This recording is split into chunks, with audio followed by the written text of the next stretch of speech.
Shalom, price God. டே 113. இன்றைக்கு நாம் be the light in the world என்ற தலைப்பில் லேவியராகமம் 23ஆம் அதிகாரத்திலிருந்து நம்முடைய டெய்லி மெடிடேஷனை காண்போம்.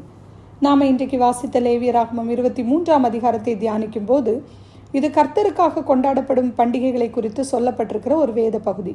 பரிசுத்த ஓய்வு நாள் மகிழ்ச்சியின் நாட்களை குறிக்கும் ஒரு அதிகாரமும் ஆகும். ஆனால் ஒரே ஒரு நாள் பாவ நிவர்த்தி செய்யப்படும் நாள் துக்கமான நாள். மற்ற எல்லா நாட்களுமே மகிழ்ச்சியான நாட்கள் தான்.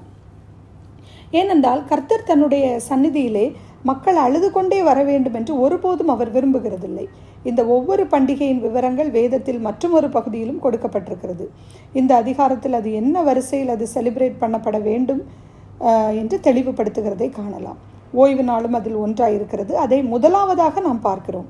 வெளிப்படுத்தின விசேஷத்தை போல 7 என்பது முக்கியமான நாளாக இருக்கிறது.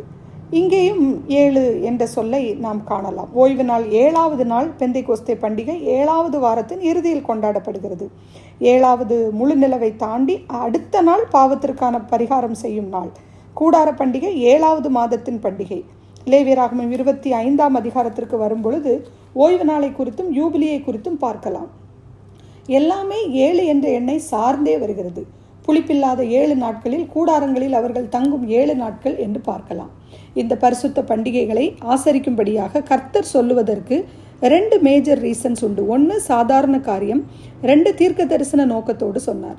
சாதாரண நடைமுறை என்று பார்க்கும் பொழுது அது சமுதாய மற்றும் வியாபார பழக்கத்திற்கும் உதவியாக இருந்தது. ஐக்கியத்திற்காக 12 கோத்திரங்களும் ஒன்று கூட்டப்பட்டது. இஸ்ரேல் மக்களில் எல்லா ஆண்களும் எருசலேமிற்கு வருடத்திலே 3 முறை வந்து தொழுது கொள்ள வேண்டும். லைக் பஸ்கா பண்டிகை, கூடார பண்டிகை, மேலும் பெந்தைக்கோஸ்து பண்டிகையிலே. ஆனால் இயேசு கிறிஸ்து இந்த பண்டிகைக்கான காரணங்களை நிறைவேற்றிவிட்டபடியினாலே நாம் இதை அனுசரிக்க தேவையில்லை. கொலோசையர் 2வது அதிகாரம் வசனம் 16-17 வாசிக்கும் பொழுது, ஆகையால் போஜனத்தையும் பானத்தையும் குறித்தாவது பண்டிகை நாளையும் மாத பிறப்பையும் ஓய்வு நாட்களையும் குறித்தாவது ஒருவனும் உங்களை குற்றப்படுத்தாதிருப்பானாக. அவைகள் வரும் காரியங்களுக்கு நிழலாயிருக்கிறது. அவைகளின் பொருள் கிறிஸ்துவை பற்றினது. இந்த வசனத்தை நாம் வாசிக்கும் போது நாம் புரிந்து கொள்ளலாம். மாத பிறப்பை குறித்து எண்ணாகமம் 28வது அதிகாரம் வசனம் 11-15 முதல் நாம் வாசித்து பார்க்கலாம். லேவியராகமம் முழுவதுமே மற்றவர்களுக்கு கற்பனையாக பிரமாணங்களை கொடுத்த காரியங்களை ஒருவரிடத்திலே கொடுத்து மற்றவர்களுக்கு சொல்லும்படியாக மோசேயிடம் கூறுகிறார். இந்த பண்டிகைகள் எப்படி எதிர்காலத்தை குறிக்கிறதா இருக்கிறது என்பதை பார்க்கலாம்.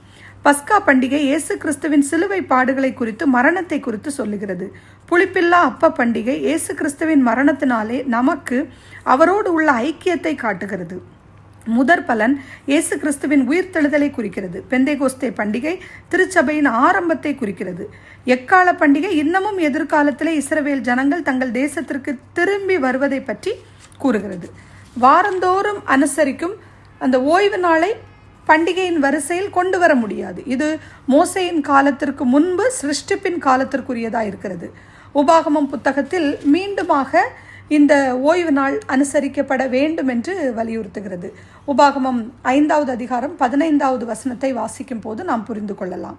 ஒவ்வொரு ஓய்வு நாளிலும் கர்த்தர் நமக்கு கொடுத்திருக்கின்ற விடுதலையை நாம் நினைவு கூர்ந்து நாம் தொழுது கொள்ள வேண்டும். ஆதி திருச்சபையும் இவ்வாறு ஓய்வாக ஒன்று கூடி வர தெரிந்தெடுத்த ஒரு நாள், வாரத்தின் முதல் நாள். ஏன்னா அந்த நாளிலே தான் இயேசு கிறிஸ்து மரித்தோரிலிருந்து உயிரோடு எழுந்தார். ரோமர் 4வது அதிகாரம் 25வது வசனத்திலும் இந்த வசனத்தை நாம் வாசித்து பார்க்கும் பொழுது நாம் அறிந்து கொள்ளலாம். வாரத்தின் முதல் நாளை கர்த்தருக்கென்று பிரத்யேகப்படுத்துவதால் நாம் அவரை கிறிஸ்துவை கனம் பண்ணுகிறதாக இருக்கிறது. அது மட்டுமல்ல, ஓய்வு நாள் என்பது காலத்தை அளக்கும் அளவுகோலாக இஸ்ரேல் மக்களுக்கு அது இருந்தது. எபிரேயர் 4:9, 10, 11 வசனங்களிலெல்லாம் இதை நாம் வாசித்து அறிந்து கொள்ளலாம். ஸோ இந்த வசனங்களை கிறிஸ்துவின் மீட்பினால் மட்டும்தான் நமக்கு ரெஸ்ட், நமக்கு இளைப்பாறுதல் என்று அறிய முடிகிறது. இந்த பண்டிகைகள் எல்லாம் பஸ்கா பண்டிகையிலிருந்து ஆரம்பமாகிறது. யாத்திராகமம் 12:2 வசனத்தை வாசித்து பார்க்கும் பொழுது இந்த காலங்கள் இயேசு கிறிஸ்துவின் தியாக மரணத்தையும் அவருடைய இரத்தத்தின் விலை மதிப்பையும் பற்றி கூறுகிறது. இதை 1 கொரிந்தியர் 5வது அதிகாரம் 7வது வசனத்திலும் நாம் வாசிக்கலாம். இந்த பஸ்கா கர்த்தர் இஸ்ரவேலிலே தலைப்பிள்ளை சங்காரத்தில் ஆரம்பமானது. எண்ணாகமம் 9ஆம் அதிகாரத்திலே அதற்கப்புறம் சீனாய் மலையின் அருகிலே பஸ்கா பண்டிகை கொண்டாடப்படுகிறதை நாம் வாசிக்கலாம். இந்த பஸ்கா எப்போது நிறைவேறியது என்றால், அவர் தனது சீஷர்களோடு கூட அந்த கடைசி பஸ்காவை அனுசரித்தார். அதே நேரத்தில் பழைய பஸ்காவிலே ஒரு புதிய ஐக்கிய விருந்தை ஆயத்தம் பண்ணினதை நாம் காண முடிகிறது. அடுத்தது புளிப்பில்லா அப்ப பண்டிகை எப்படி கொண்டாடப்பட வேண்டும் என்றால், பஸ்கா முதல் நாள் அடுத்த நாள் வாரத்தின் முதல் நாள் தொடங்குகிறது. அன்று புளிப்பில்லா அப்ப பண்டிகை ஆரம்பிக்கிறது. புளிப்பு என்பது தீமையை குறிக்கிறது. புளிப்பில்லாத அப்பம் என்பது இயேசு கிறிஸ்துவோடு உள்ள உறவையும் அவர் நமக்கு தந்த ரிடம்ஷன், அந்த பரிசுத்த வாழ்வோடு ஒரு பிலீவர் எப்படி காத்துக்கொள்ள வேண்டும் என்று கூறப்பட்டுள்ளது. இந்த பண்டிகை நாளிலே எந்தவித வேலையும் செய்யக்கூடாது. லேவியராகமம் 23:11 உள்ள வசனத்தில் உள்ளது போல, அவர்கள் பாலைவன பிரயாணத்தை தொடர்ந்து அந்த வாக்குத்தத்த பூமிக்குள் சென்ற பிறகே அனுசரிக்கப்பட்டது.